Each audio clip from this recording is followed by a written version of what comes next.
풀이 영상의 지속적인 업로드를 위해서 구독 꼭 부탁드립니다. 문제 풀이가 잘못된 경우 고정 댓글로 안내하겠습니다.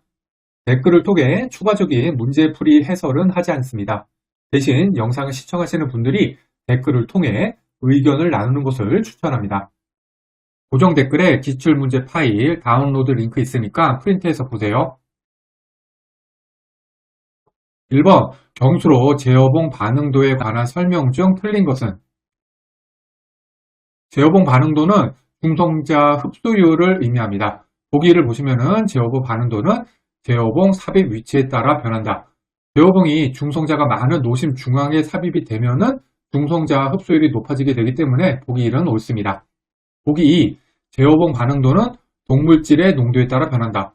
화학적 동물질하고 제어봉은 중성자 흡수를 경쟁을 하죠. 따라서 동물질 농도에 영향을 받습니다. 2번도 따라서 옳습니다. 3번, 노심의 온도가 높아지면 제어봉 반응도가 감소한다. 노심 온도가 높아지면 제어봉 반응도가 증가하기 때문에 3번이 틀렸습니다. 보기 4도 맞아 보시죠. 인근 제어봉과 거리가 가까우면 제어봉 반응도가 작아진다. 요거 같은 경우에는 그림자 효과에 대한 설명인데요. 요걸 좀 더 자세히 살펴보면은 제어봉이 삽입이 되면은 주변의 중성자 속이 상대적으로 작아지게 되죠. 그리고 중성자 속이 클수록 제어봉 반응도가 크기 때문에 제어봉끼리 거리가 가까울수록 제어봉 반응도는 작아지게 되죠. 이 현상을 그림자 효과라고 합니다. 2번 출력 1000MW로 운전이 되는 원자로에 주기 80초로 출력 변화를 줄 때 80초 후의 출력은?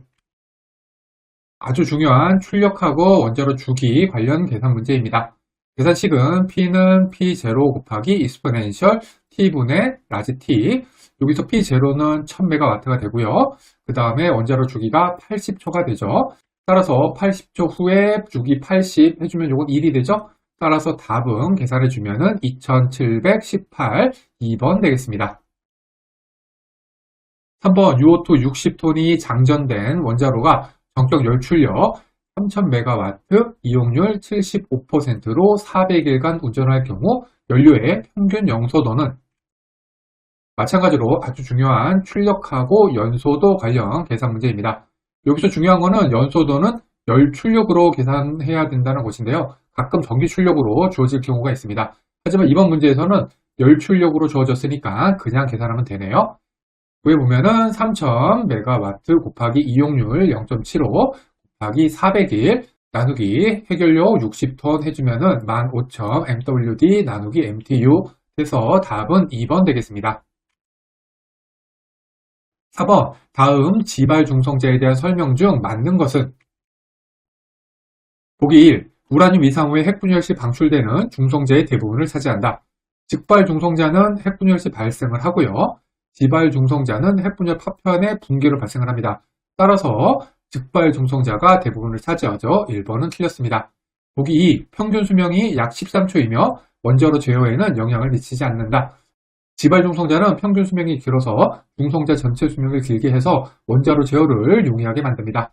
따라서 2번도 틀렸고요. 보기 3, 원자로는 지발 중성자만으로 임계 유지가 가능하다. 임계 유지를 위해서는 지발이랑 직발 둘 다 필요합니다. 3번도 틀렸고요.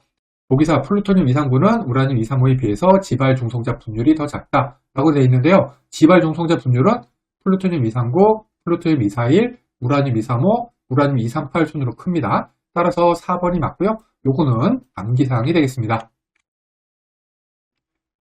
지발 중성자에 대해서 좀 더 알아보면은 지발 중성자는 수명이 13초로 길어서 평균 중성자 세대 시간을 증가시키는 역할을 하고요. 이를 통해서 원자로 출력 제어 시간을 허용을 하고 원자로 과도 상태를 방지합니다. 즉, 지발 중성자는 원자로 제어에 유리한 요소가 되겠습니다. 운동 에너지가 지발 중성자는 500케브, 직발 중성자는 2매부고요. 훅 중성자 같은 경우에는 0.1매부가 됩니다. 직발 중성자 수명 대부분은 확산 시간이 됩니다. 5번, 국내에서 운전 중인 텐드 원자로에 대한 설명 중 틀린 것은? 보기 3, 정상 운전 중에 회길료를 교체한다. 정상 운전 중에 회길료가 교체가 가능한 이유는 잉여 반응도가 작기 때문입니다. 3번은 맞습니다. 보기 4, 정상 운전 중 출력은 흡수봉으로 제어한다. 흡수봉, 이거 제어봉이죠. 요거는 경수로와 마찬가지로 정상 운전 중에는 완전히 인출되어 있습니다. 따라서 이거 4번이 틀렸습니다. 참고로 운전 중 원자로 출력 제어는 경수로는 동소 농도, 중수로는 감속제 수위, 비등로는 제순환 펌프로 수행을 합니다. 6번 다음 중 같은 양의 해결료를 가지고 증배계수를 크게 할 수 있는 방법이 아닌 것은? 보기 1. 원자로 노심 외곽에 반사체를 설치를 해서 중성자 누설을 줄이는 방법. 이 반사체 설치는 라지피, 비누설 확률을 증가시키는 거죠. 따라서 증배계수를 크게 해주는 원인이고요. 해결료와 감속제를 따로 분리지 않고 균질 원자로 노심을 구성해서 중성자 공명흡수를 줄이는 방법. 균질로 구성 같은 경우에는 F, 공명 이탈료를 감소를 시킵니다. 따라서 더 증배계수가 줄어들게 돼서 2번이 틀렸습니다. 비균질로가 균질로보다 증배계수가 크다는 점 요거 암기해 두시기 바랍니다. 3번도 맞아보죠. 해결료 이외의 물질에 의한 중성자 흡수를 줄여서 열 중성자 이용률을 크게 하는 방법. 전체 중성자 흡수율이 감소를 하게 되면은요, P, 열 중성자 이용률이 증가를 하게 됩니다. 왜냐하면 요 P는 해결료 흡수분의 전체 흡수되는 중성자가 되는데 여기서 전체 흡수가 감소를 하게 되면은 분모가 감소하니까 전체적으로 커지게 되죠. 보기 4. 핵분열성 물질의 농축도를 높여서 중성자 재생 계수를 크게 하는 방법. 또 연료 농축도를 증가하게 되면은 메타 재생 계수가 증가하게 됩니다. 7번 중성자의 특성과 반응률에 대한 설명으로 틀린 것은? 중성자 반응률은 단위는 샤퍼 센티미터 세제곱 세크고요. 계산은 거시적 단면적 곱하기 중성자 속으로 계산합니다. 따라서 1번 반응률은 거시적 단면적과 중성자 속의 곱으로 표시한다. 2번 반응률은 단위 최적, 단위 시간에 일어나는 반응수를 나타낸다. 두 개 다 옳습니다. 요식 꼭 외워야 되는 식 되겠습니다. 보기 3. 속 중성자 속은 연료 내에서 가장 낮고 감속제에서 가장 높다. 그런데 감속제 근처에서는 속 중성자가 감속이 돼서 열 중성자가 되기 때문에 감속제 근처에서는 속 중성자 속이 가장 낮죠. 따라서 3번은 틀렸습니다. 답은 3번 되겠습니다. 8번 중성제의 증배계수가 1에서 1.001로 변화되었다. 증배계수 변화에 상응하는 반응도는 여기 베타 값이 주어져 있네요.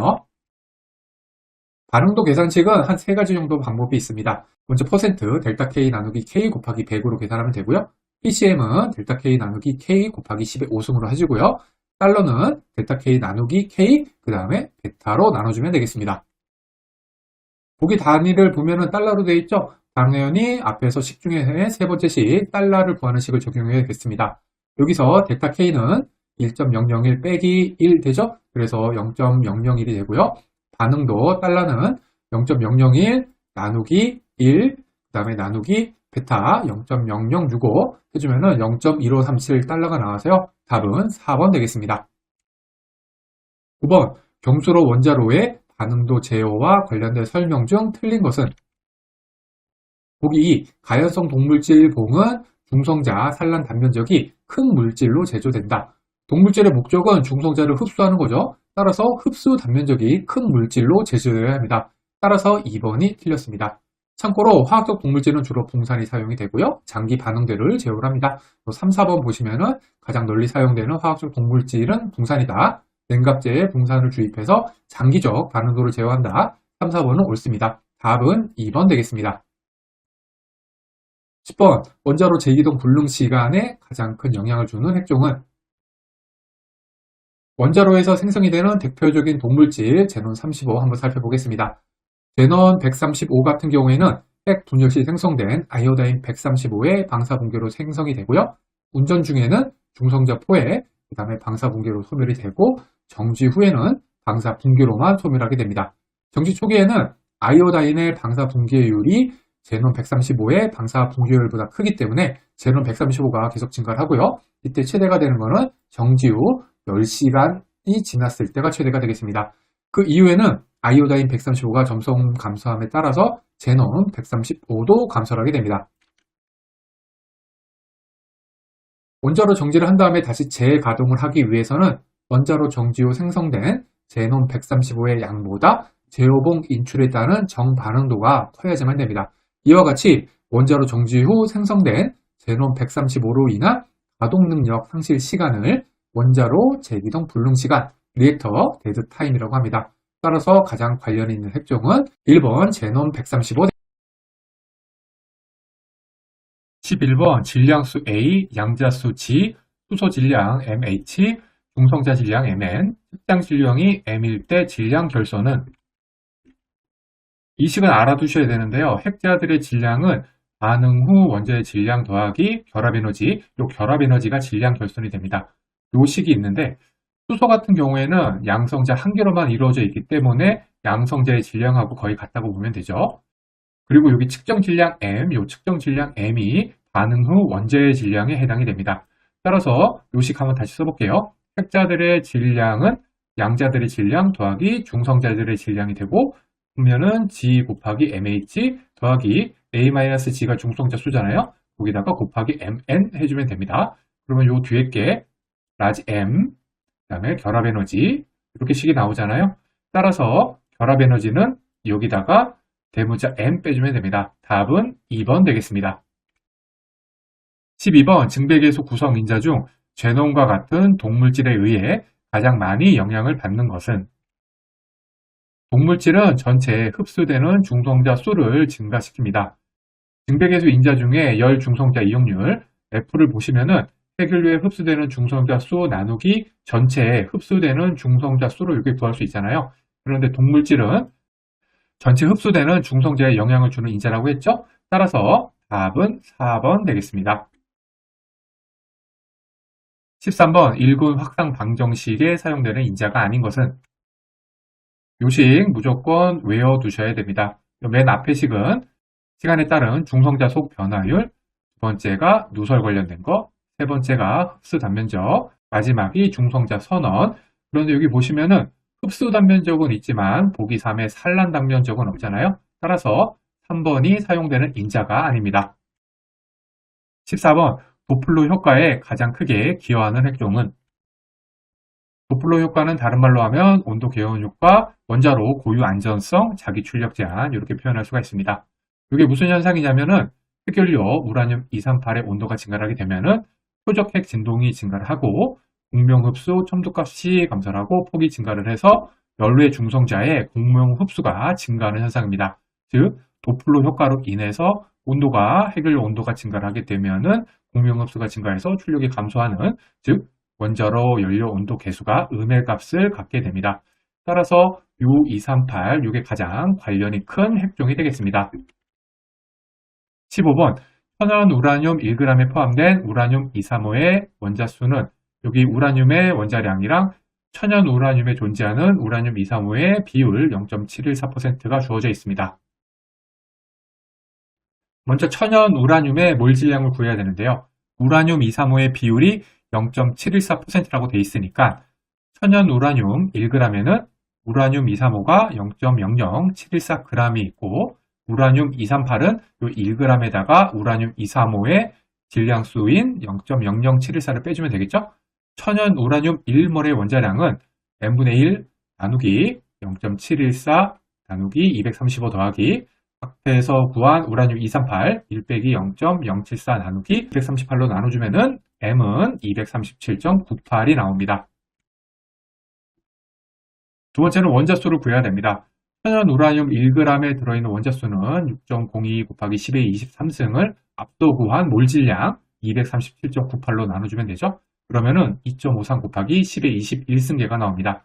이 중에서 0.714%가 우라늄 235의 원자수이기 때문에 2.53 곱하기 10의 21승에다가 0.714%를 곱해주면은 답은 2번 1.806 곱하기 10의 19승계가 나옵니다. 16번 다음 중 원자핵을 구성하는 핵자들 간에 작용하는 핵력에 대한 설명으로 틀린 것은 핵력은 인력이고 풀록력은 청력인데요. 이 핵력이 풀록력보다 크기 때문에 즉 인력이 더 크기 때문에 핵이 유지가 됩니다. 그리고 핵력은 이렇게 한 4가지 정도 특징이 있는데요. 먼저 교환력을 가진다. 파이 중간자를 매기로 해서 핵자 간 서로 힘을 교환합니다. 포화성을 가진다. 핵밀도, 결합에너지를 일정하게 만들어줍니다. 세 번째, 하정 독립성. PN하고 NN하고 PP 전부 다 핵력은 같습니다. 마지막으로 10의 마이너스 15승 미터에서 작용하는 힘입니다. 보기 2 보시면 인력이 아니라 청력이다 라고 되어 있잖아요. 핵력? 이거 틀렸죠? 핵력은 인력이 되기 때문에 답은 2번 되겠습니다. 17번 다음 방사성 붕괴의 형태 중에서 원자핵의 양자수랑 중성자 수의 변화가 없는 것은, 이거 너무 중요하고 기초적인 내용이죠.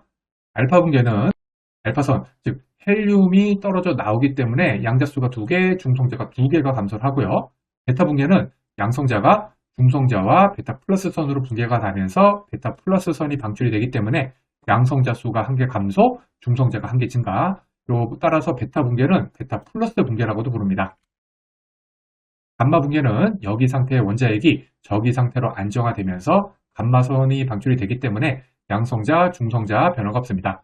중성자 붕괴는 중성자가 양자하고 베타 마이너스 선으로 붕괴가 되면서 베타 마이너스 선이 방출이 되기 때문에 양성자가 1개 증가, 중성자가 1개 감소, 이렇게 되는 현상입니다. 따라서 중성자 붕괴는 베타 마이너스 붕괴라고도 부릅니다. 여기서 보면은 양자수랑 중성자수 변화가 없는 거 감마 붕괴가 해당이 되죠? 답은 3번 되겠습니다. 18번 중성자와 핵의 비탄성 산란 반응에 대한 설명 중 맞는 것은? 보기 2. 산란 후 핵은 여기 상태로 존재한다. 이게 비탄성 산란이기 때문에 운동에너지는 보존되지 않고 핵을 여기 상태로 만듭니다. 따라서 2번이 맞습니다. 보기 1. 충돌 전후 총 운동에너지는 보존된다.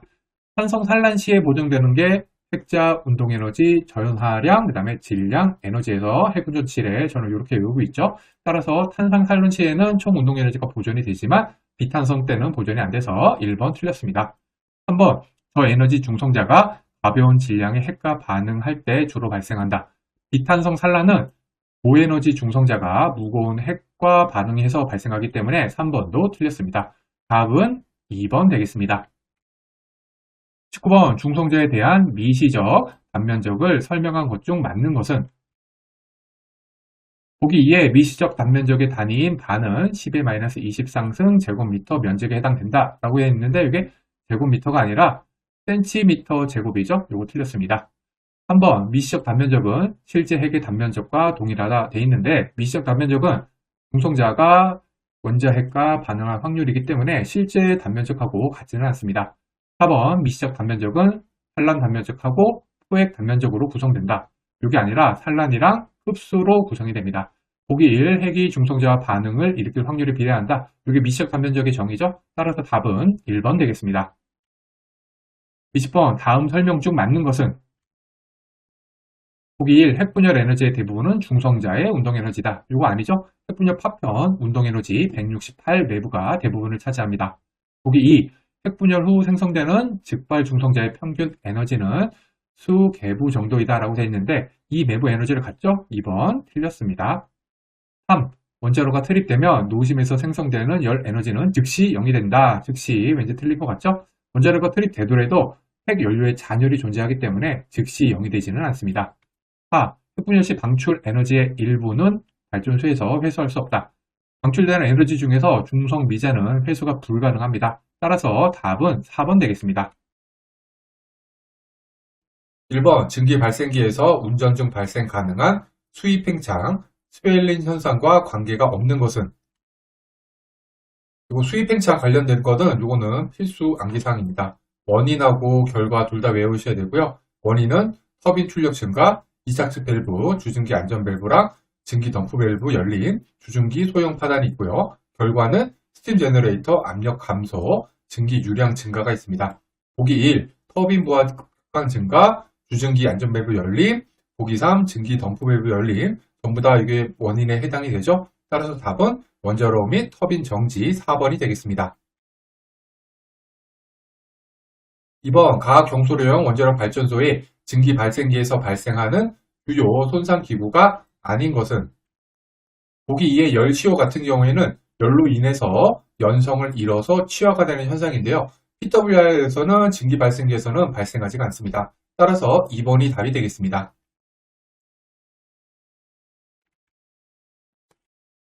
3번 그림 1은 원자로 2차 계통의 제열 랭킨 사이클이다. 이 그림의 4번하고 5번 사이의 공정은 그림이 TS 선도의 어느 공정에 해당이 되는가? 랭킨 사이클 필수 암기 사항이죠. 저는 PST, HTC, P는 펌프, S는 SG, T는 고압터빈, H는 가열기, 또 T는 저압터빈, C는 복수기 이렇게 순서를 외웠고요. 여기 랭킨 사이클에서 요거는 순서는 반시계 방향으로 돈다고 기억하시면 되고, 구간이 가장 큰 요 구간이 복수기다. 이렇게 외워두시는 것이 편합니다. 그리고 여기 표를 보시면은 S하고 T가 있죠. 그 다음에 엔트로피하고 온도가 되겠죠. 보면은 펌프는 S는 그대로 온도가 올라가는 구간, 이런 식으로 전부 다 외워두셔야 되는 부분입니다. 여기 그림 상태가 조금 별로긴 한데, 요 4번이랑 5번 사이 공정, 요 부분은 가열기 구간에 해당이 됩니다. 그리고 여기 가열기 구간 보면은 엔트로피하고 온도가 둘 다 상승하는 구간인 것을 알 수가 있죠.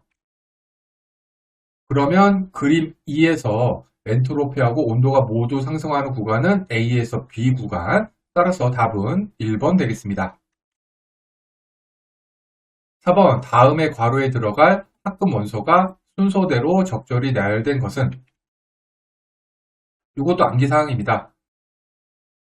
진로 피복제는 고연소도용 피복제로 지르칼로리 4에서 주석 SN을 줄이고 나이오금 MB를 첨가한 피복제입니다. 따라서 답은 1번 되겠고요.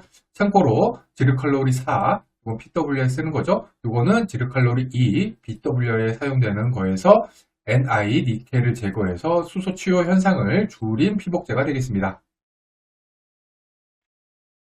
5. 아래 조건에서 경수로 원통형 우라늄 펠렛의 중심 온도는 단, 펠렛 열 전도도 K는 펠렛 온도 및 연소도에 따라서 일정하다고 가정한다. 여기 보면은 Q랑 TS랑 K 요까지 주어져 있네요. 이거 생각보다 종종 출제가 많이 되는 열 전도도 관련 계산 문제입니다. 이 계산식 외워야 됩니다. PM 펠렛 중심 온도는 TS 펠렛 표면 온도 여기서 550도씨죠. 여기 550. 그 다음에 Q 2죠.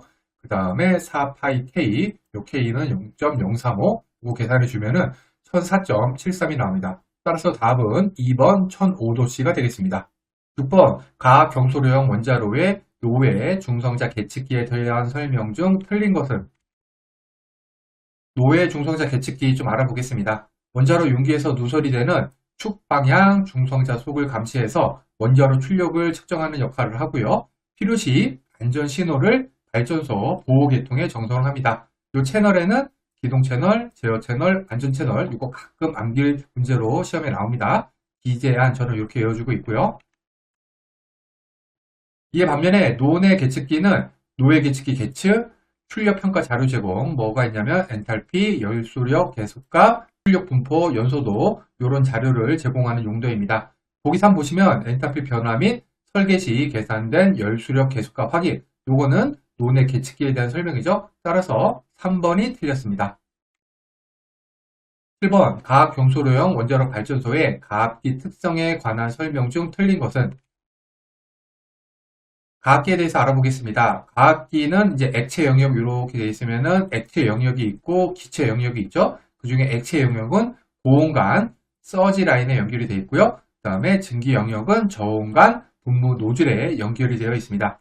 가압기 내부는 물하고 포화 증기가 공존하고 있습니다. 참고로 가압기랑 스팀 제너레이터 증기가 포화 증기에 해당이 됩니다. 정상 운전 중에는 압력 신호를 받아서 비례 전열기하고 분무 노즐을 작동시켜서 압력을 제어를 하고요. 보조 전열기는 기동 운전 시 등 온오프 제어용이고 상부에 위치한 안전 밸브는 사고 시 개방이 돼서 압력을 제어를 하는 용도입니다. 보기 보시면 정상 운전 시 가압기 내부는 과냉각, 서브쿨링 상태의 물과 증기가 공존한다. 이렇게 되어 있는데 이거 아니죠. 과냉각 상태가 아니라 포화 증기랑 물이 공존하는 상태이기 때문에 2번이 틀렸습니다. 8번 화학 및 최적 제어 계통 CVCS의 역할이 아닌 것은? 이것도 아주 중요하죠. 일단 역할은 RCS 펌프 축 밀봉수 공급. 보기를 보면 냉각제가 냉각수 펌프 축을 타고 외부 대기로 누설되는 것을 방지하기 위해서 축 밀봉수를 공급한다. 보기 1 맞죠? 그 다음에 냉각제 화학 및 순도 유지. 뭘로 하냐? 중소 농도 유지, 불활성 기체 제거, 핵 분열성 물질 제거를 통해서 한다는 겁니다. 보기 2, 부식 및 용해성 분열 생성물을 제거한다. 보기 2도 맞죠? 그 다음에 가압기 유량을 제공한다. 보기 3, 냉각제 펌프의 고장으로 인한 펌프 사용 불능 시 가압기에 보조 분무 유량을 제공한다. 보기 3도 맞죠? 그 다음에 또 한 가지 기능이 정상시, 즉 운전, 기동, 정지 시에 RCS 재고량을 유지를 시켜준다. 이렇게 네 가지가 되고요. 따라서 보기 4, 고압 안전주의 펌프를 기동할 수 있도록 냉각제 계통의 압력을 수동으로 감압해준다. 이게 해당이 되지가 않습니다. 답은 4번 되겠습니다. 9번, 각 경수로형 원자로 발전소에 냉각제에 첨가된 공산수에 대한 설명으로 틀린 것은? 공산수는 냉각제 내에 고르게 분포가 되죠. 따라서 국부 출력은 제어가 불가능하고요. 노심 내 출력을 균일하게 하는 기능을 수행합니다. 보기 2, 노심 내부의 국부 출력을 제어한다. 이게 틀렸습니다. 답은 2번 되겠습니다. 10번, 증기 발생기 내부 급수 분산 안에 J타입하고 C타입의 관을 설치하는 이유는? 이거 그렇게 중요한 문제는 아닌데 알아두시면은 J나 C형 관은 모두 후격 방지용으로 사용되는 관 형태로, 따라서 답은 2번 후격 현상 방지 2번이 되겠습니다. 11번 고에너지 중성자 조사에 의한 원자로 압력 용기의 취화 현상에 대한 설명 중 틀린 것은? 중성자 조사 취하에 대해서 조금 알아보면은 중성자 조사로 경도랑 강도, 인장 강도가 증가하는 현상으로 저온에서 발생을 합니다. 중성자 조사는 원자 공공하고 침입형 원자를 유발합니다. 이건 그냥 있다는 것만 알아두시면 되겠습니다. 중성자 조사 취하는 용기의 화학적 조성, 조사 속도, 조사 온도에 영향을 받습니다. 조사 압력과는 무관하고요. 가동 기간 중 중성자 조사 취하 상태를 평가하기 위한 압력 용기 감지 시편 시험 방법에는 충격 시험, 파괴 인성 시험, 인장 시험이 있습니다. 저는 앞글자를 따서 충, 파, 인 이렇게 외우고 있습니다. 중성자 조사는 저온에서 발생한다고 되어 있죠. 그런데 보기 3을 보면 가동 온도 범위에서 조사 온도가 증가할수록 취성이 크게 일어남, 이게 온도 증가하는 거와는 무관하기 때문에 3번이 틀렸습니다. 12번 감속제의 감속비는 중성자와 감속제 간 충돌당 손실되는 중성자 에너지와 감속제의 거시적 단면적에 비례하고 감속제의 거시적 흡수 단면적에 반비례한다. 감속제의 감속비가 큰 순서대로 나열한 것은? 감속제 종류를 중수, 헬륨, 베릴륨, 탄소, 즉 흑연이죠. 이렇게 네 가지에 대해서 알아보겠습니다. 중수는 경수보다 흡수 단면적이 작아서 천연 우라늄의 감속제로 사용이 가능하고요. 헬륨은 감속 능이 좋으나 기체이기 때문에 밀도가 낮아서 감속재료는 부적절합니다. 베릴륨은 비싸고 제작이 어렵고 중성자 조사 시에 방사성 물질을 생성을 합니다. 탄소는 방사가 잘 안되는 장점이 있지만 열 전달 특성이 나쁘다는 단점이 있습니다. 감속능하고 감속비, 이거 두 개도 한번 비교해 보겠습니다. 감속능은 영어로 slowing down power고요. 감속비는 moderating ratio입니다. 감속능은 중성자가 물질을 통과를 하면서 잃는 에너지 크기고, 감속비는 거시적 흡수 단면적당 감속능입니다.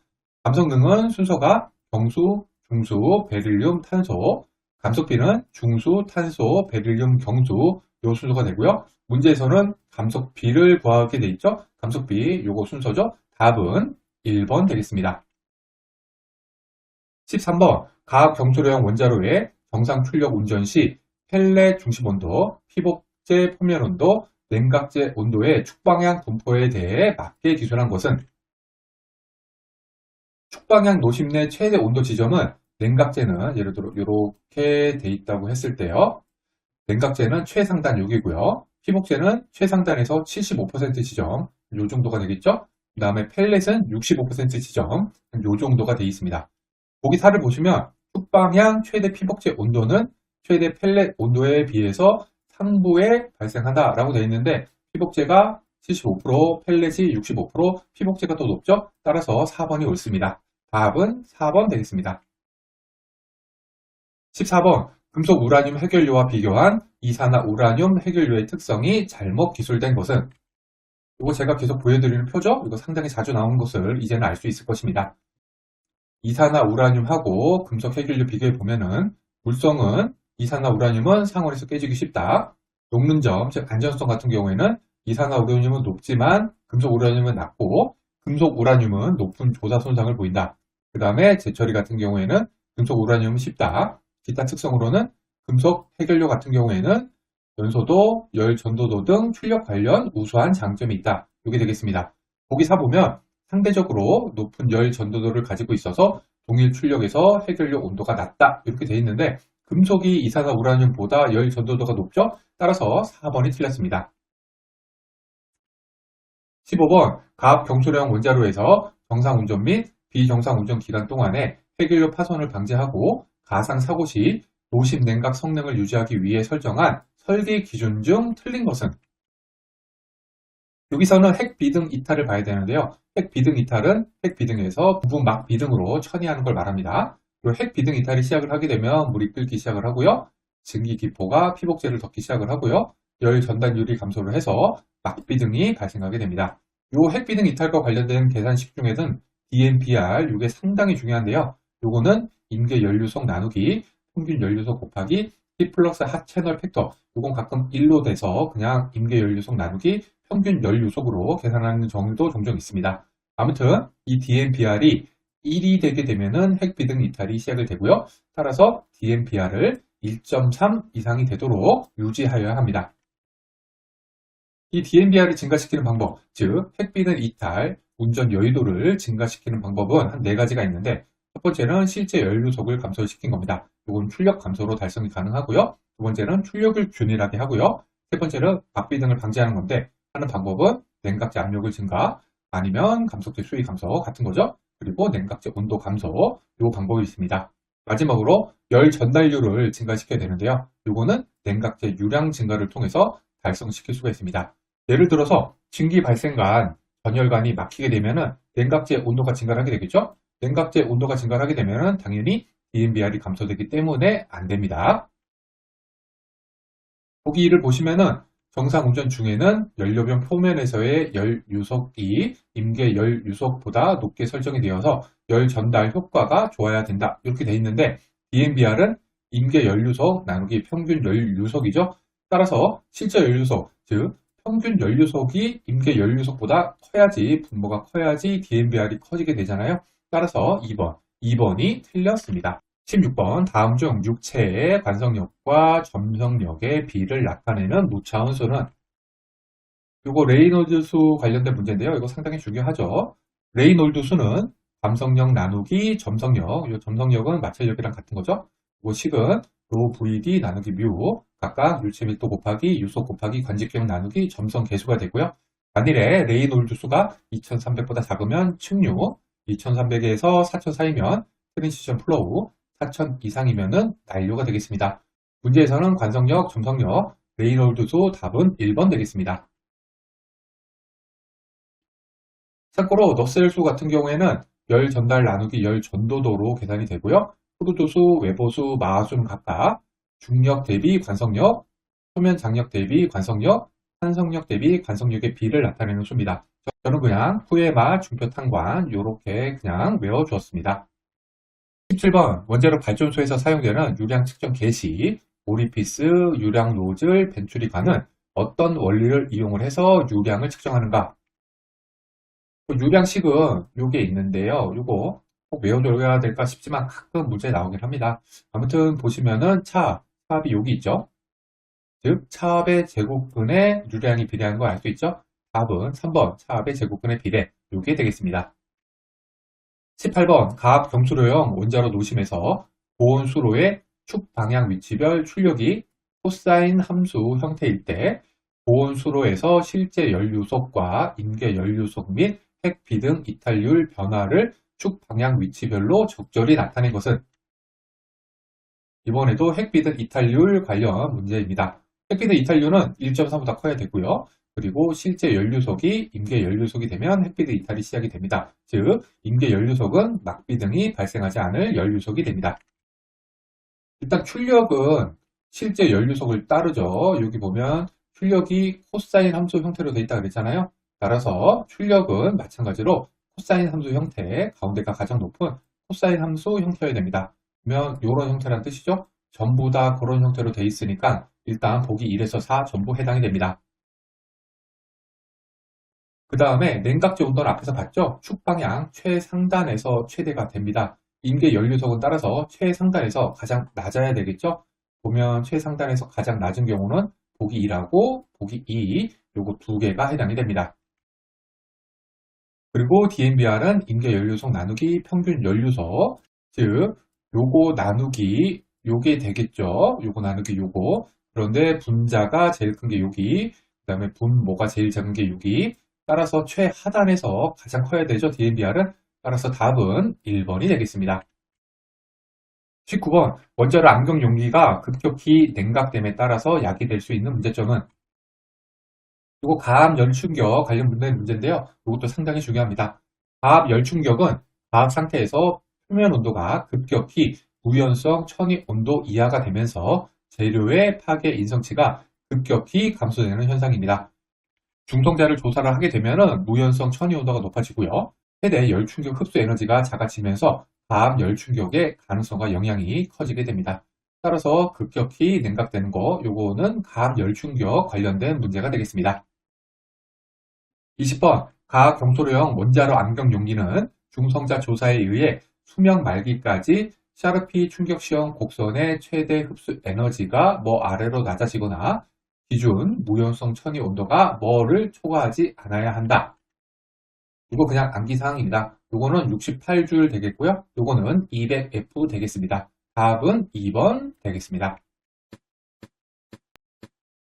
1번, 원자력 발전소에서 발생되는 폐기물은 여러 가지 방사성 핵종을 함유하고 있다.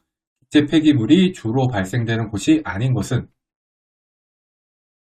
보기 2의 탈염기 재생 같은 경우에는 액체 폐기물을 처리하는 이온 교환 장치의 탈염기에 해당되는 내용으로 기체가 아니라 액체 폐기물에 해당이 됩니다. 보기 1번 같은 경우에는 배기, 보기 3번 같은 경우에는 퍼지, 보기 4도 배기, 전부 다 기체 관련된 거 쉽게 알 수가 있죠? 답은 2번 되겠습니다. 2번, 육지 처분 개통의 구성 내용 중 틀린 것은?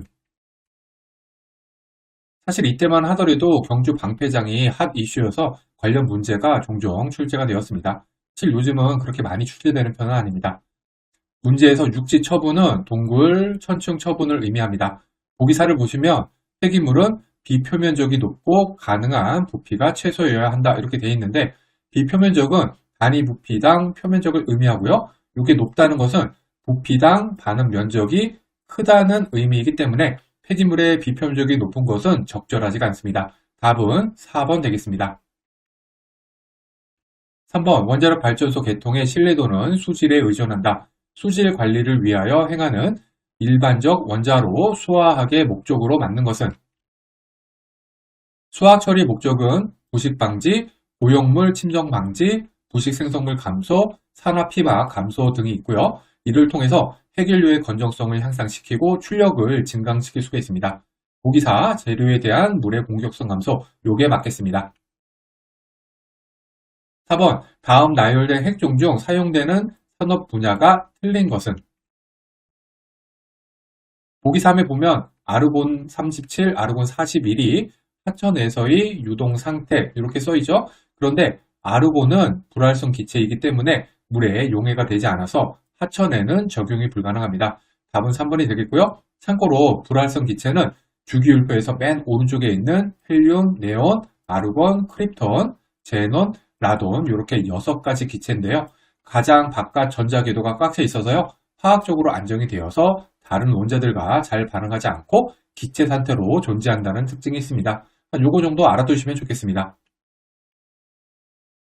5번, 의료용 가속기에 사용되는 방사성 동위원소로 틀린 것은? 의료용 가속기 사이클론 트론이죠. 요거 같은 경우에는 C11, N14, F18 등을 사용을 합니다. 요거는 그냥 암기사항 되겠습니다. 답은 4번이네요. 6번, 핵연료 제조 공정에서 우라늄 원광에서 조 옐로우 케이크를 만들어내는 공정을 무엇이라 하는가? 핵연료 제조 공정을 보면은 채광, 정연, 연한, 농축, 재변환, 성형가공 이렇게 순으로 이어집니다. 이거 경수로인 경우고요. 이거 반드시 암기하셔야 되는 내용 되겠습니다. 이 중에서 정연은 우라늄 원광에서 옐로우 케이크, 우라늄 정광이라고도 하는 U3O8을 만드는 공정입니다. 방법으로는 이온 교환법, 용매 추출법 등이 있고요. 참고로 우라늄 거래 같은 경우에는 옐로우 케이크로 이루어집니다. 답은 1번 되겠습니다. 7번, 초우라늄에 해당되지 않는 것은 초우라늄은 마이너 액티나이드하고 같이 비교를 하면서 외워두시면 좋은데요. 마이너 액티나이드는 사용유 해결류에 존재하는 우라늄하고 플루토늄이 아닌 액티나이드 핵종이고요. 초우라늄은 원자 번호가 92 이상인 핵종으로 자연에는 존재하지 않고 인공적으로 제작을 해야 되며 어떤 특징이 있냐면은 반감기가 짧고 고방사성에 플루토늄도 포함이 됩니다. 왜냐하면 우라늄이 92번이고 플루토늄이 94번, 92보다 크죠? 따라서 당연히 플루토늄도 포함이 됩니다. 따라서 보기 4, 네오디움 같은 경우에는 원자 번호가 60이기 때문에 초우라늄에 해당이 되지 않습니다. 답은 4번 되겠습니다. 8번 사용유 해결료 재처리는 크게 습식 재처리하고 건식 재처리법으로 나눌 수 있다.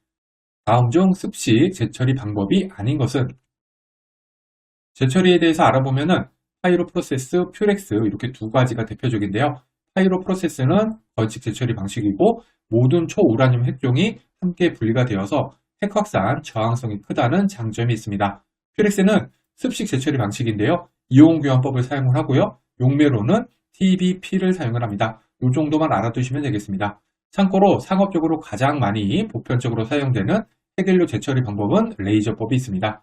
답은 3번 파이로 프로세스 되겠습니다. 9번 해결료 피복제 재료의 요건에 해당하지 않는 것은 피복제가 가져야 할 특성은 한 6가지 정도가 있는데요. 하나씩 살펴보면 열 전달이 잘 이루어지도록 해야 한다. 핵분열 생성물과 화학적 반응성이 낮아야 된다. 중성자 흡수능이 낮은 물질이어야 한다. 냉각제에 대한 내식성이 좋아야 한다. 중성자 조사에 따른 손상이 작아야 된다. 너무 뻔한 얘기들이 나열되어 있네요. 따라서 보기 2번 열 전도도가 낮을 것. 만일에 열 전도도가 낮다면 핵연료로부터 열 전달이 잘 되지 않아서 안정성이 낮아지게 되겠죠? 따라서 2번이 틀렸습니다. 10번 우라늄 화합물 중 탄화물의 특징이 아닌 것은 여기 제가 핵연료 종류별로 특징 정리해둔 게 있는데요. 우라늄 탄화물 UC를 보시면은 물성은 상온에서만 안정하다. 기타 특징으로는 물 증기하고 반응을 쉽게 하기 때문에 이 물하고 증기는 냉각제로 사용이 불가능하다. 노형은 고속로에 사용이 됩니다. 참고로 고속로를 잠깐 보면은 냉각제로는 소디움, 그 다음에 핵 반응 당면적이 큰 플루토늄을 이용합니다. 즉 속중성자를 이용을 하는 거죠. 그리고 증식 이득, 브리딩 게인, 요거 계산하는 문제가 가끔 나오는데요. 요거는 연료 생성률 나누기 연료 소모율로 계산하면 됩니다. 요거는 일단은 그냥 참고만 해두시고요. 물 또는, 이거 잘못 썼네요. 물 또는 증기와 신속히 반응한다. 맞죠? 상온에서만 안정하다. 맞죠? 고속 증식로의 연료로 사용된다. 맞죠? 따라서 4번 단일 고체상의 조성을 이루고 있다. 요게 틀렸습니다. 답은 4번 되겠습니다. 11번 한국 표준형 원전의 해결류 집합제에 관한 설명으로 틀린 것은 표준형 원전 OPR 1000하고 APR 1400 같은 경우에는 해결류 집합제가 16x16이고요. 참고로 웨스팅하우스의 1000MW 원전의 해결료 집합제가 17x17입니다. 보기를 보시면 해결료는 17x17 정방형으로 배열되어 있다. 이거 한국 표준 원전 같은 경우에는 16x16이죠. 1번이 틀렸습니다. 12번 금속 해결료에 관한 설명으로 틀린 것은 제가 늘 보여드리는 표죠. 해결료별 특징, 그 중에서 금속 해결료 보시면은 녹는 점 낮고 안정성도 낮고 왜냐하면 높은 조사 손상을 받기 때문에 재처리는 쉽고 기타 특성으로는 연소도랑 열 전도도 등 출력 관련 사항이 우수합니다. 그리고 금속 해결료 같은 경우에는 고속로에 사용이 됩니다.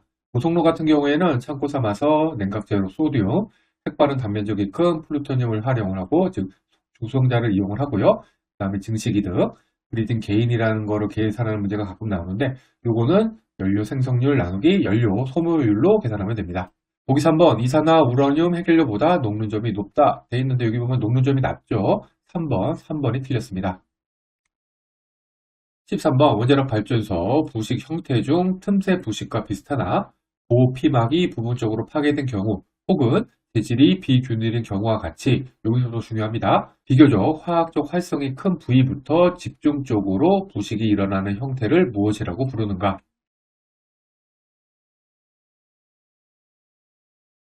부식에 대해서 알아보면은 부식은 용존산소가 많고 고온, 빠른 유속일수록 부식이 잘 됩니다. 부식의 종류는 먼저 응력 부식 균열이 있는데 요거는 인장응력이랑 중성자 조사가 원인으로 핵연료 피복제나 증기 발생기 튜브에서 많이 발생을 합니다. 표면 부식은 빠른 유속은 보호막 생성을 저하해서 표면 부식을 유발을 시키고요. 요 표면 부식은 부식 진행 속도가 느려서 대처가 용이하다는 특징이 있습니다. 그리고 공식, 점식, 피팅 이거 다 같은 뜻입니다. 한 곳에 깊이 뚫고 들어가는 국부 부식으로 화학적 활성화가 큰 곳에 발생을 합니다. 참고로 틈새 부식하고 점식 둘 다 특정 부위에 발생을 하지만 점식은 화학적 활성화가 큰 곳에 발생을 하고요. 틈새 부식은 그게 아닙니다. 결정 있게 부식은 결정 사이의 경계에서 발생되는 부식입니다. 문제에서는 화학적 활성이 큰 부위부터 집중적으로 부식이 일어난다 라고 되어 있죠. 바로 공식, 점식에 대한 설명, 답은 2번이 되겠습니다. 14번, 냉각제 중에 존재하며 중성자 흡수 단면적이 커서 동물질로 작용하여 반응도에 영향을 주는 핵분열 생성물은 핵분열 생성물입니다. 동물질에는 가역성 동물질이 있고요. 그 다음에 운전에 따라 생성이 되는 동물질이 있습니다. 이 중에서 운전으로 생성되는, 즉 핵분열 생성물인 주요 동물질로는 제논이랑 사마륨이 있죠? 이 중에서 더 중요한 건 제논이지만요.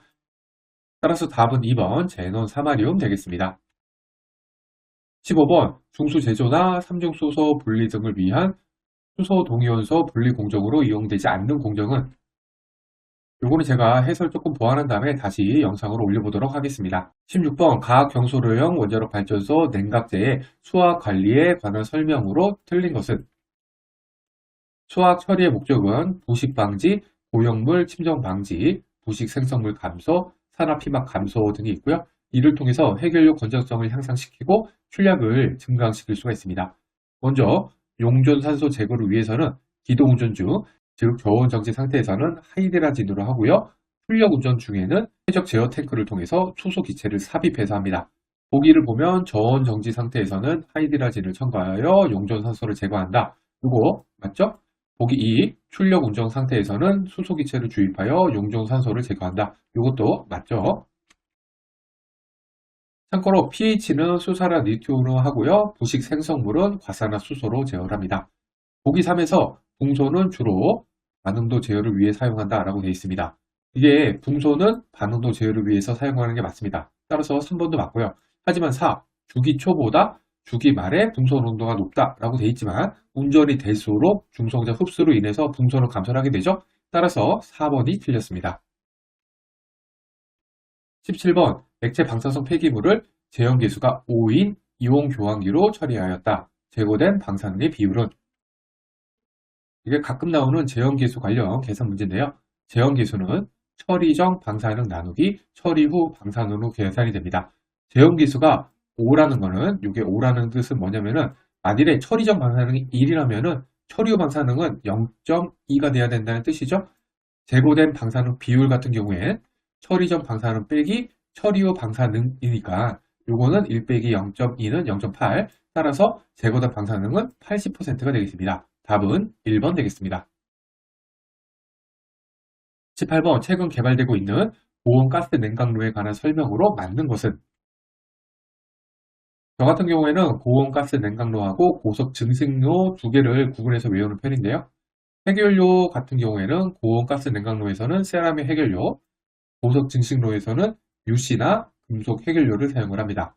고온가스 냉각로는 냉각제는 헬륨, 감속제는 흑연 이거 사용하지만 고속로는 냉각제로 소듐을 사용을 합니다. 고온가스 냉각로에 사용이 되는 세라믹 해결료 같은 경우에는 금속 해결료와는 달리 재처리가 어렵다는 특징이 있습니다. 보기 1, 액체 질소가 냉각제로 사용되고 있다. 이거 틀렸죠? 드라이 아이스가 감속제로 고려되고 있다. 이것도 틀렸죠? 그 다음에 세라믹으로 피복된 입자 상태의 해결료가 고려되고 있다. 요거가 맞죠? 따라서 답은 3번이고요. 또 보기 4 보시면은 원자력을 이용한 해수 담수화가 목적이다 라고 되어 있는데요. 해수 담수와 관련된 원자로는 SMR이 되겠습니다.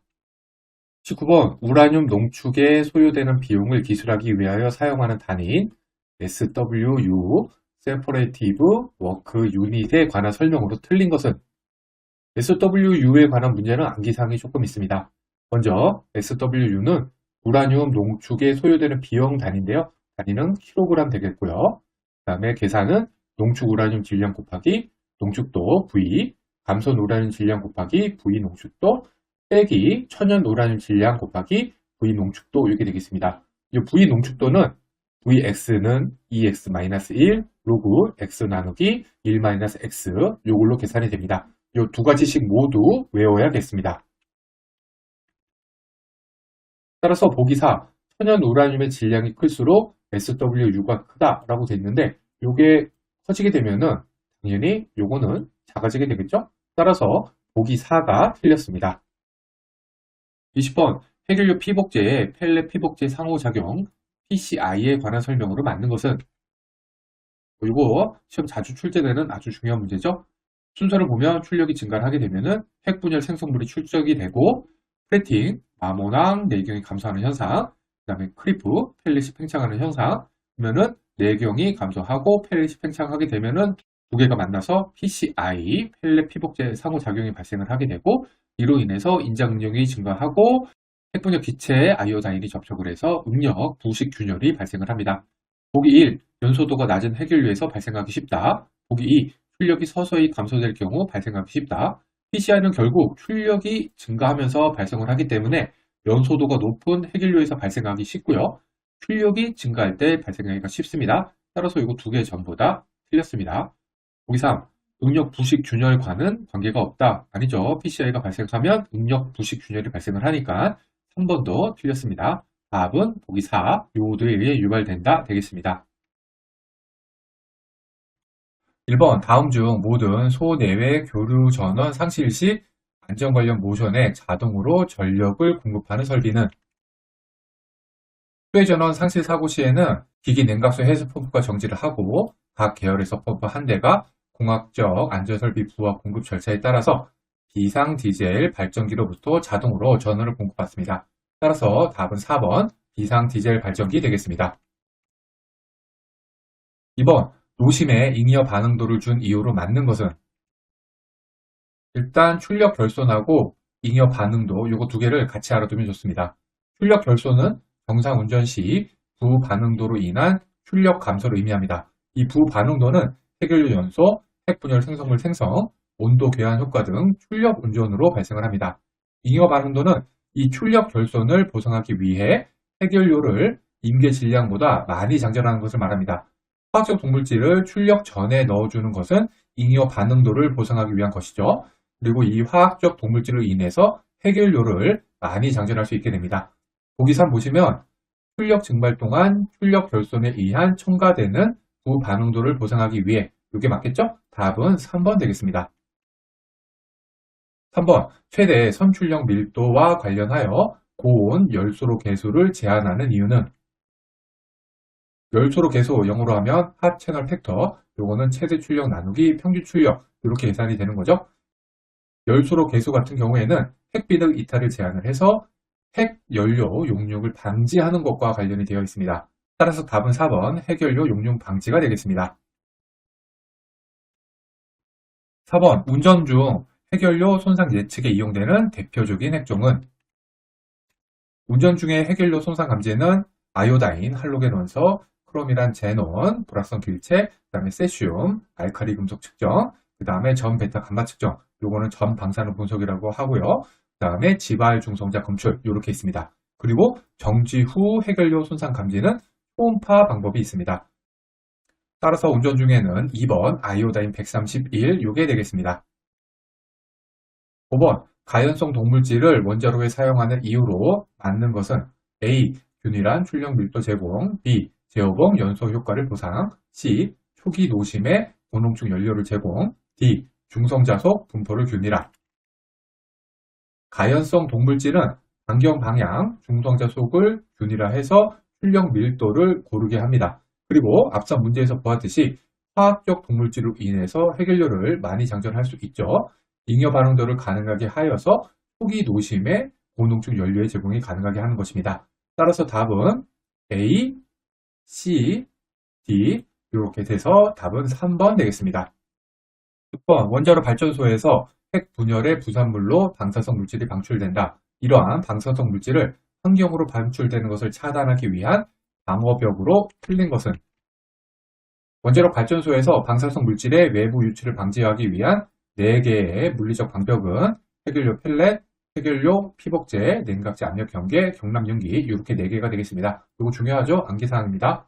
참고로 보기 1 중성자 조사 10편 같은 경우에는 가동 기간 중 중성자 조사에 의한 취하 상태를 평가하기 위한 압력 용기 감시 시편 시험 방법으로 충격시험, 임장시험, 파괴 인성시험 등이 있습니다. 따라서 답은 1번 되겠습니다.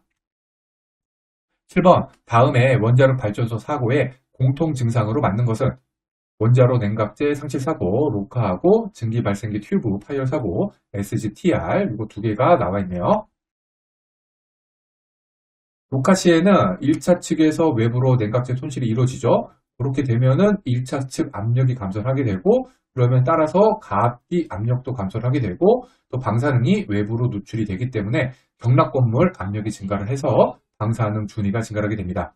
SGTR 같은 경우에는 1차 측에서 2차 측으로 냉각제 손실이 되는 거잖아요. 따라서 1차 측 압력 감소, 가압기 압력 감소 요거는 동일하고요. 그리고 2차 측으로 누출이 되기 때문에 2차 측 방사능 준위 증가. 하지만 경락 건물과는 무관합니다.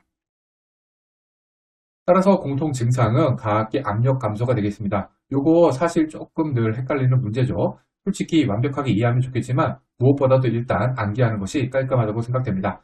답은 1번 가압기 압력 감소 되겠습니다. 8번 다음 중 공학적 안전설비의 기능으로 틀린 것은 공학적 안전설비는 설계기준 사고 시 작동하는 설비죠. 비상노심 냉각계통, 단열 제고계통, 경남용기계통, 보조급수계통, 주제어실, 거주성계통 이렇게 있습니다. 보기상 같은 경우에는 중성자 감마선에 의한 소송으로부터 원자로 용기 보호 이게 돼 있잖아요. 요거는 정상시가 해당이 되겠죠. 따라서 공학적 안전설비와는 무관해서 답은 3번 되겠습니다. 9번 다음 중 해결료 재장전 운전을 위해서 냉각제 온도를 177도에서 연료 재장전 온도까지 냉각하는 계통으로 맞는 것은 이번에는 비상노심 냉각계통하고 안전정지계통 구분해서 외워두면 좋습니다. 비상노심 냉각계통 ECCS는 안전주의 계통, 안전주의 탱크, 재순환 냉각계통으로 구성이 되어 있고요. DBA시, 즉 로카시 노심의 열 제거하고 안정정지를 하는 기능을 수행합니다. 안전정지계통은 잔열 제거 계통이라고도 하는데 정상 운전 중 작동해서 원자로 정지 후 분기열 제거, 재장전 운전 중 용수 제공, 그 다음에 원자로 정지 시 CVCS에 연결해서 냉각제 정화 기능을 수행을 합니다. 문제 같은 경우에는 재장전 운전, 즉 정상 운전에 해당이 되죠. 이 정상 운전 중 냉각에 해당되는 조건이기 때문에 정지 냉각 계통에 대한 설명이 되겠습니다. 답은 1번 되겠습니다. 10번 다음 중 중대사고 현상으로 틀린 것은 일단 중대사고하고 설계기준 사고를 비교해보면요. 중대사고 영어로 하면 시비어 액시던트 이거는 설계기준 사고를 초과해서 노심 손상을 야기하는 사고, 노심 용융 사고를 통칭을 하고 가중사고에 의해서 발생하며 발생 확률이 매우 낮습니다. 이에 반해서 설계기준 사고, 디자인 베이시스 액시던트 DBA죠. 공학적 안전설비의 설계 기준으로 설정되는 가상사고로 발전소 개통기기 및 구조물을 설계하는데 이미 고려된 사고로 발생을 하더라도 해결료 손상이나 방사성 물질의 유출을 제한치 이내로 유지할 수 있는 사고를 말합니다. 중대사고로 인해서 원자로 경남 건물의 건전성을 위협하는 요인은 다음과 같습니다. 먼저 가연성 기체 연소 또는 폭발, 그 다음에 노심 용융물 콘크리트 반응, 이게 MCCI가 되고요. 원자로 경락 건물 직접 가열, 이게 DCH, 그 다음에 해결료 냉각수 반응, 이게 FCI, 이런 순서대로 진행이 되게 되어 있습니다. 따라서 보기사 EOP 비상운전 절차입니다. 요거 같은 경우에는 중대사고 현상과는 무관합니다. 답은 4번 되겠습니다. 11번 냉각제 상실 사고의 진행 단계 중 재충수 단계에 대한 설명으로 맞는 것은 로카 사고 시의 비상노심 냉각 계통 작동 순서는 다음과 같습니다. 분출, 재충수, 재충전, 장기 재순환. 분출은 배관에서 임계 유동 방출이 시작되는 거고요. 재충수는 비상노심 냉각 계통은 작동을 개시를 하나 냉각수가 아직 해결료에 미도달된 상태입니다. 대충전은 해결료에 냉각수가 도달하고 노심 수위가 증가하는 거고요. 장기 재순환은 해결료가 이제 완전히 잠겨서 분기열이 안정적으로 제거되는 단계입니다. 보기 2를 보시면 냉각제 계통의 압력이 감소하여 비상노심 냉각 계통이 작동 개시되나 냉각수가 해결료에는 도달하지 못한다. 이게 재충수 단계에 대한 설명이 되겠습니다. 답은 2번 되겠습니다. 12번 다음 중 1단계 확률론적 안전성 평가를 수행하여 얻어지는 결과는 단계별 확률론적 안전성 평가는 1단계는 CDF 노심 성장 빈도 평가, 2단계는 경납용기 밖으로의 방사능 유출 빈도, 3단계는 발전소 외부 사고 평가 및 위험도 추정입니다. 따라서 1단계는 1번 CDF 코어 데미지 프리퀀시 되겠습니다. 13번 다음은 2011년 3월 일본 후쿠시마 제1발전소 1에서 3호기 사고의 진행 과정에서 발생한 주요 현상들이다. 발생 순서를 맞게 나타낸 것은 후쿠시마 사고는 비상 디젤 발전기 고장으로 사용의 해결료 냉각 기능이 상실이 되고요. 냉각 기능이 상실이 되면은 냉각수가 계속 증발하겠죠. 그렇게 되면은 해결료가 노출이 되고 이렇게 해서 발생된 수소가 폭발을 하면서 방사성 물질이 외부로 방출된 사고입니다. 따라서 순서는 A. 비상 디젤 발전기 고장, C. 해결료 손상, D. 수소 폭발, D. 방사성 물질 대량 방출. 답은 2번 되겠습니다.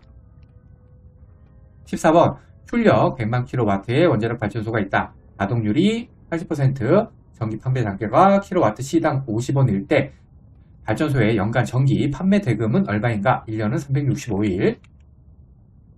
일단 전기 출력을 열 출력으로 바꿔줘야 됩니다. 이거 좀 틀린다고 제가 자주 말씀드렸죠. 따라서 일단 100만 kW에다가 가동률 80% 곱해서 열 출력으로 바꿔주고요. 그 다음에 365일 곱하기 24시간 해주면은 7 곱하기 10의 9승 kWh. 그 다음에 판매 대금은 여기 전기 판매 단가 이거 50원 곱해줘야겠죠. 그렇게 하면은 3,500억이 나옵니다. 답은 3번 되겠습니다. 15번 다음 중 천연 우라늄을 연료로 사용하는 가압 중수로용 노형에서 냉각제로 중수를 사용하는 근본적인 이유는 그리고 중수로 중 가장 기초적인 내용이죠. 중수로는 농축도가 낮은 천연 우라늄을 쓰는 대신에 냉각제로 중성자 흡수 단면적이 작은 중수를 사용합니다. 답은 1번 중수의 작은 중성자 흡수 단면적 되겠습니다. 16번 다음 중 100% 출력으로 정상 운전 중인 가압 경수로의 정주 여유도를 확보하기 위한 방법으로 맞는 것은 정주 여유도에서 알아보면은 셧다운 마진이죠. 영어로는 미인계 상태랑 인계 상태 두 개 구분해서 알아둬야 되는데요. 미인계 상태는 인계가 벌어진 정도입니다. 따라서 동산이서 제논 붕괴는 정주 여유도를 감소시킵니다. 인계 상태에서는 모든 제어봉 삽입 시의 부반응도입니다. 따라서 제어봉 삽입은 정주 여유도를 감소시키고요. 즉 필요시 충분히 정지할 수준의 삽입 가능한 음의 반응도가 해당이 됩니다.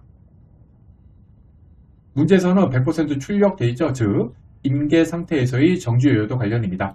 따라서 부반응도 해당되는 것을 골라야 되는데요. 왜냐하면 이게 정지 여유도를 감소시키니까요. 1번 충분한 양의 가연성 동물질 보호를 사용한다. 3번 냉각제의 붕상 농도를 높게 유지한다. 4번 동물질의 발생이 최대가 되도록 운전한다. 이거 전부 다 음의 반응도에 해당이 되잖아요. 따라서 답은 2번 정지 제어봉 집합제를 일정한 높이 이상으로 인출한 상태로 운전한다 되겠습니다. 17번 다음 중 출력 계수에 영향을 주는 값이 아닌 것은 출력 계수 파워코 이피션트는 단위 출력 변화에 대한 반응도 변화량으로 단위는 PCM 나누기 퍼센트 파워가 되겠습니다. 영향을 주는 계수는 해결료 온도 계수, 감속제 온도 계수, 기포 계수 등이 출력 계수를 결정하게 되고요. 따라서 4번 반경 방향 첨도 계산은 해당이 되지 않습니다. 18번 열출력 1000MW로 정상 운전 중이던 원자로의 출력이 900MW로 감소하면서 해결료의 온도는 100도씩, 감속제의 온도는 50도씩 감소했습니다. 해결료 온도 계수 및 감속제 온도 계수가 모두 마이너스 10의 5승일 때 이 원자로에서 출력 감소로 인하여 발생된 반응도 변화량은 해결료 온도 감소는 음의 반응도, 감속제 온도 감소는 양의 반응도 요거 주의해서 푸셔야 됩니다. 먼저 해결료 변화로 인한 반응도 변화량을 구해보면은 해결료 온도 계수가 마이너스 10에 마이너스 5승이잖아요. 이거 쓰고요. 그 다음에 온도가 100도씨 감소했죠, 해결료. 따라서 이거는 음의 반응도니까 마이너스 100도씨 해주면은 10 곱하기 10의 마이너스 4승이 나오고요. 감속제 변화로 인한 반응도 변화량은 여기 온도계수 동일하게 마이너스 10에 마이너스 5승. 하지만 50도씨 감소 양의 반응도니까 이건 그냥 플러스 50이 되겠죠. 따라서 이거는 마이너스 5 곱하기 10의 마이너스 4승. 총 변화량은 둘을 더한 값인 요거랑 요거 더한 값인 5 곱하기 10의 마이너스 4승 델타 K 마이너스 K. 따라서 답은 2번 되겠습니다. 19번 원자력 발전소에서 냉각제의 상실 사고가 발생하면 방사성 물질이 외부로 방출되는 것을 차단하여야 한다. 이러한 기능과 가장 관련이 있는 공학적 안전설비 작동 신호는 공학적 안전설비는 비상동식 냉각계통, 경락건물 계통, 정지 냉각계통, 보조급수 계통, 주제어실, 거주성 계통 등이 있는데요. 원자로 건물 내 방사성 물질 외부 방출을 방지하는 것은 이 중에서 경락건물 계통에 해당되고 또 그 중에서도 경락건물 격리 계통에 해당이 됩니다. 따라서 답은 2번 경락건물 격리 작동신호 되겠습니다. 20번 다음 중 국내 과학 경솔을 설계해서 발전소 정전사고 스테이션 블랙아웃 SB어라고 하죠. 요게 발생하여 교류 전원이 상실되었을 때 원자로의 붕괴열 제거 기능을 수행할 수 있는 설비는 보조급수 계통 같은 경우에는 공학적 안전설비에 해당이 되고요. SBO 및 주급수 배당, 파란 등의 사고로 증기 발생기에 급수를 공급하지 못할 경우에 용수를 공급하는 기능을 수행을 합니다. 2대의 터빈 구동 펌프, 2대의 전기 구동 펌프로 구성이 되어 있고 각 펌프는 보조급수 작동 신호나 가중 보호 계통으로부터 신호를 받아서 작동 기동됩니다. 따라서 답은 4번 보조급수 계통 되겠습니다. 1번 다음의 방사성 동위원소 사용 시설 중 표면 오염 가능성이 가장 큰 경우는 그리고 답은 1번인데요. 이건 정확한 풀이 확보한 다음에 다시 영상 올리도록 하겠습니다. 2번 방사선 측정의 정확도를 높이기 위한 방법으로 볼 수 없는 것은 측정의 정확도를 높이는 방법은 3가지가 있는데 차폐, 개수 시간을 길게 하고 개수 효율을 높게 하는 것입니다. 따라서 1번 여러 가지 종류의 계측기를 사용한다. 이거는 틀렸습니다. 3번 다음 중 삼중수소의 특성이 아닌 것은 삼중수소는 저에너지 베타 방출 핵종이고 에너지는 18.6케브입니다. 특징은 조기 탐지가 어렵고 정신에 영향을 준다는 것입니다. 물리적 반감기는 12.3년이고요. 유효 반감기는 10일입니다. 답은 3번 베타선의 최대 에너지는 0.18케브로 낮다. 18.6케브라 그랬죠? 이건 틀렸습니다. 참고로 핵종별 방출 방사성 정도는 외워두면 좋겠습니다. 보시면 폴로늄 210은 알파선, 스트론튬 90은 고에너지 베타, 트리튬이랑 카본 14는 저에너지 베타, 코발트 60, 아이오다인 131, 세슘 137, 그 다음에 이리듐 192는 감마선 방출 핵종이 되겠습니다. 4번 매질레를 통과하는 하전 입자에 대한 설명 중 가장 맞는 것은 에너지 손실률, 저지능이라고도 하죠. 요거는 하전 입자가 물질 속을 진행할 때 단위 길이당 잃는 에너지로 통상 단위는 케브 퍼 마이크로미터가 됩니다.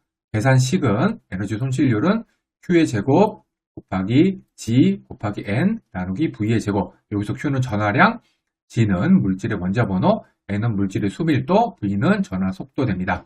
보기 1.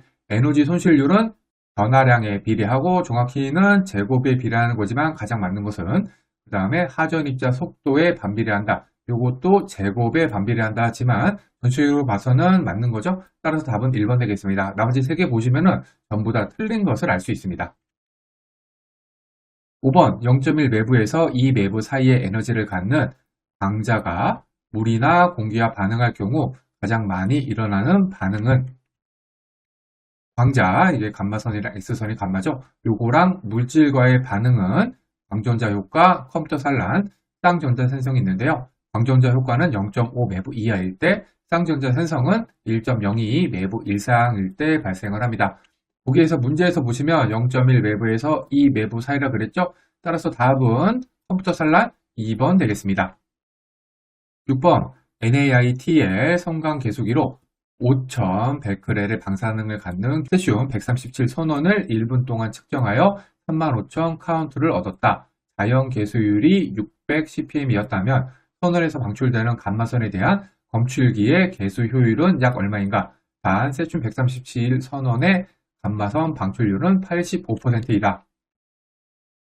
계수 효율은 순 계수율 나누기 방사 붕괴율 이렇게 계산이 됩니다. 그리고 순 계수율은 측정 계수율에다가 자연 계수율을 빼줘야지 됩니다. 문제에서 측정 계수율은 35,000 ccm 돼 있죠. 여기 돼 있죠. 35,000 1분 동안 35,000 카운트니까 35,000 ccm. 자연 계수율은 600 ccm 돼 있죠. 따라서 순 계수율은 35,000 빼기 600은 34,400 ccm이 됩니다. 다음은 방사 붕괴율을 구해야 되죠. 85% 효율의 5,100베렐의 방사 붕괴면 5,100베렐 곱하기 0.85 베크렐, 그리고 베크렐 같은 경우에는 초당 붕괴잖아요. 따라서 1 베크렐은 600 ccm이 되겠죠. 따라서 5,000 곱하기 0.85에다가 60 ccm 곱해주면은 25만 5천 ccm이 나오고요. 따라서 계수율은 앞에서 구해준 34,400을 25만 5천으로 나눠주면은 13.5% 나와서 답은 1번 되겠습니다. 7번 감마선 핵종 분석에 앞서 수행하는 에너지 교정을 바르게 설명하고 있는 것은 에너지 교정을 정확한 측정을 위해서 측정하고자 하는 에너지 범위에서 각 채널에 해당하는 에너지를 교정하기 위해서 수행을 합니다.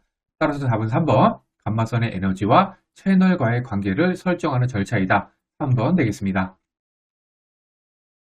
8번 다음의 설명 중 맞는 것끼리 연결된 것은 감마선의 흡수설량은 일정 깊이에서 최대가 된 다음에 지수적으로 감소합니다. 보기 A를 보시면 감마선의 흡수설량은 대개의 경우 물질의 표면에서 최대가 된다. 이거는 틀렸죠. 그 다음에 브래그 그레이 공동 이론은 뭐냐면은 기체의 선량에 대한 벽, 물질의 선량 B는 저지능의 B랑 같다. 요건데 흡수 선량에 적용이 됩니다. B를 보시면 조사 선량은 광자의 경우에만 적용이 되고 브래그 그레이 원리를 이용한다. 이게 흡수 선량이잖아요. 따라서 B도 틀렸습니다. 보기 3, 커마는 간접 전리 방사선에만 적용이 된다. 커마는 단위 질량당 광자 또는 중성자에 의해 생성되는 사전 입자의 총 운동 에너지로 입사된 에너지 빼기 제동 복사 및 쌍정자 편성으로 빠져나온 에너지를 빼주고 그것을 질량으로 나눠주면 됩니다. 요거 다시 요거를 풀이해 주면은 생성된 1차 사전 입자의 총 초기 운동 에너지 나누기 질량이 되거든요. 요것이 가끔 나오니까 꼭 외워두시기 바랍니다. C에 보면은 간접 전리 방사선에만 적용된다 써 있잖아요. 먼저 전리 방사선이 뭔지를 찾아보면은 공기를 전리시킬 수 있는 에너지를 가진 방사선을 말합니다. 요거는 직접이랑 간접 두 가지로 나뉘는데 직접 전리 방사선은 하전 입자, 즉 알파, 베타, 양성자가 해당이 되고요. 간접은 전자파나 비하전 입자, 즉 X선, 감마선, 중성자가 해당이 됩니다. 따라서 커마는 간접 전리 방사선에만 적용되는 개념이 맞습니다. 답은 C랑 D 되겠습니다. 9번 일반에 대한 선량 한도가 방사선 작업자보다 낮게 설정된 이유로 틀린 것은 집단 선량은 개인별 피폭 선량 곱하기 사람 수로 다니는 맨 미리시버트가 보통 됩니다. 보기 1을 보시면 일반인의 피폭 선량은 작업자보다 상대적으로 낮아 집단 선량이 낮기 때문이다. 이렇게 되어 있는데요. 일반인의 피폭량이 작업자보다 낮다고 하더라도 사람 수가 많아지면은 집단 선량이 커지게 되겠죠. 따라서 2번은 항상 맞는 보기가 될 수는 없습니다. 여기 집단 선량이 낮기 때문이다. 이렇게 되어 있는 건 항상 맞진 않죠. 따라서 답은 2번 되겠습니다. 10번 발단 선량 값이 가장 작은 것으로 평가되는 결정적 영향은 발단 선량은 무턱 선량이라고도 하는데 결정적 영향을 나타내는 용어가 되겠습니다. 이 결정적 영향은 문턱값을 넘으면 발발을 하고 선량에 비례해서 심각도가 증가하는 특징이 있습니다. 해당되는 게 백혈구 감소, 백내장, 피부 혼방, 갑상선, 기능 저하 등이 있는데 이 중에서 백혈구 감소가 목턱값이 최소인 증상이 되겠습니다. 따라서 답은 1번 백혈구 감소 되겠습니다. 11번 방사선이 인체에 미치는 영향에 대한 설명 중 틀린 것은? 확률적 영향하고 결정적 영향 두 개 비교해서 외워야 되는데요. 먼저 확률적 영향은 선량에 비례해서 위험률이 증가합니다. 암, 백혈병, 수면단축, 유전, 염색체 이상이죠. 요거 같은 것이 있습니다. 결정적 영향은 문턱값을 넘으면 발발하고요. 선량에 비례해서 심각도가 증가하게 됩니다. 백혈구 감소, 백내장, 피부 홍반, 갑상선 기능 저하 등이 있고요. 그 중에서 문턱값이 최소인 것은 백혈구 감소가 되겠습니다. 결정적 영향은 문턱값 이하로 낮추고 확률적 영향은 합리적으로 낮게 유지해야 됩니다. 보기 3의 백내장은 확률적 영향이다 되어 있지만 여기 보시다시피 결정적 영향이죠. 따라서 3번이 틀렸습니다. 답은 3번 되겠습니다. 12번 자연 돌연변이와 방사선에 의한 유전적 영향을 평가하는 척도는? 이 보기를 하나씩 보시면은 먼저 배가 선량은 돌연변이가 2배가 되는 피폭 선량이고요. 보기 2 선량 및 선량률 효과 인자는 앞글자 따서 DDREF입니다. 요거는 저선량의 만성 피폭 위험을 측정하기 위한 보정값으로 ICRP에서는 2를 권고하고 있습니다. 3번 상대 생물학적 효과비 RBE 요것도 앞글자를 딴 거죠. RBE 요거는 어떤 효과를 얻는 데 필요한 기준 방사선의 흡수 선량하고 같은 효과를 얻는 데 필요한 시험 방사선의 흡수 선량으로 계산이 되는데요. 방사선 가중치 선택이 사용이 됩니다.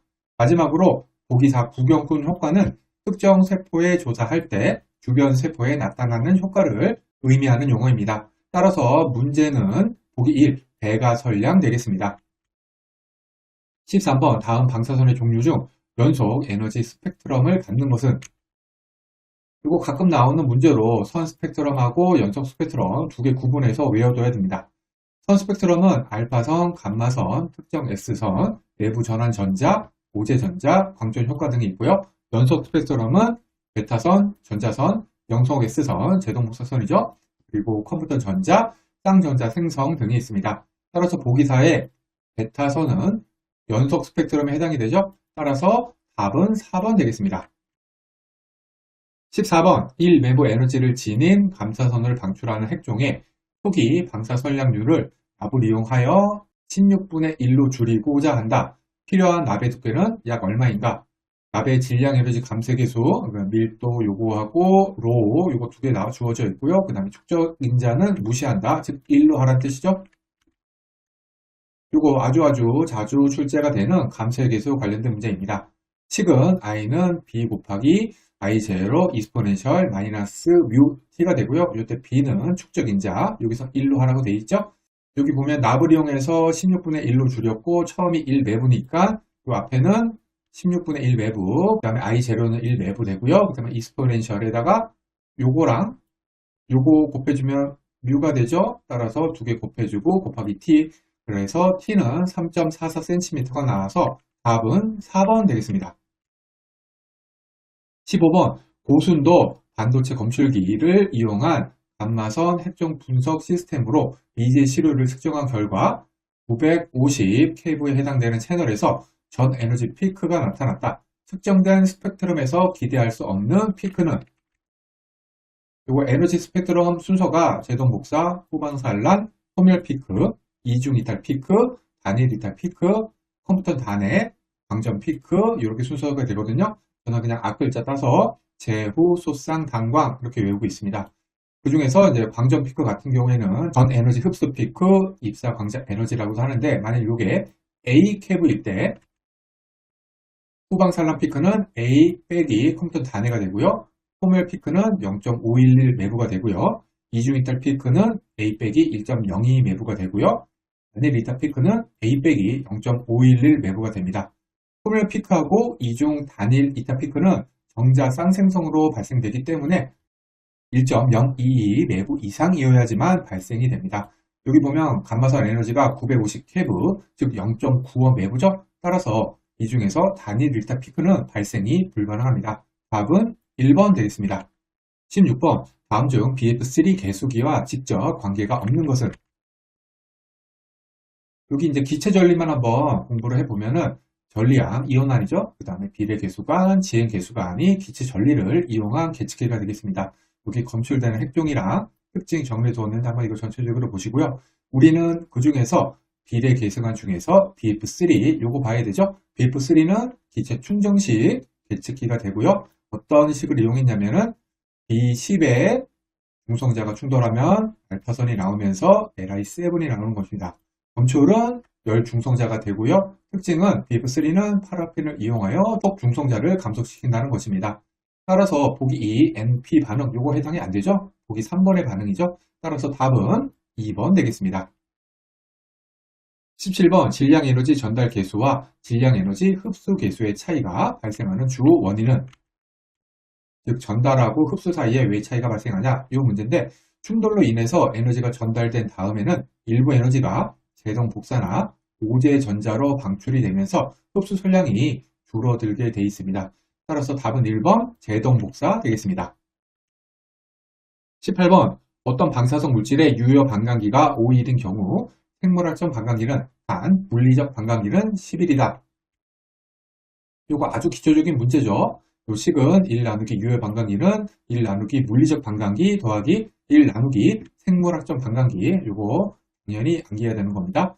식을 풀면은 5분의 1은 10분의 1 더하기 x분의 1, x는 11, 따라서 답은 3번 되겠습니다. 19번 10C 그레이의 방사선이 1kg의 공기 중에서 만드는 이온쌍의 수는 약 얼마인가? 공기에서 한 개의 이온쌍을 생성하는 데 필요한 평균 에너지는 34eV이다. 단위환산을 먼저 해보면은 1그레이는 1줄/kg, 이거 외워야겠죠? 따라서 10C 그레이는 0.1 줄/kg, 1F는 1.6 곱하기 10의 마이너스 19승 줄, 이것도 외워야 됩니다. 그러면 0.1 줄/kg은 이렇게 돼서 계산해주면은 6.25 곱하기 10의 17승 F/kg이 됩니다. 그런데 이온쌍 한 개 생성하는데 34F가 필요하고 1kg의 공기라고 주어져 있잖아요. 따라서 앞서 구한 6.25 곱하기 10의 17승 F 나누기 34F 해주면 됩니다. 그러면 1.83 곱하기 10의 16승이 나와서요. 답은 1번 되겠습니다. 20번 특정 값에서 나타난 요동이 방사능 붕괴에 대한 분포함수인 포화성 분포에서 벗어난 정도를 평가함으로써 계측 시스템의 오작동 여부를 검증하는 방법은, 이거 문제 뭔 얘기인지 잘 모르겠죠? 일단은 카이 제곱 검증이라는 것을 알아야 되는데요. 이거는 측정기 검사 방법으로 계측값의 통계적 분포, 포화성 분포 점검을 통해서 계측기 상태, 즉 오작동을 검증하는 방법입니다. 문제에서 포화성 분포, 벗어난 정도, 그 다음에 오작동 여부, 이런 용어들을 통해서 이게 카이 제곱 검증하고 관련된 내용인 것을 알 수가 있습니다. 따라서 답은 2번 되겠습니다.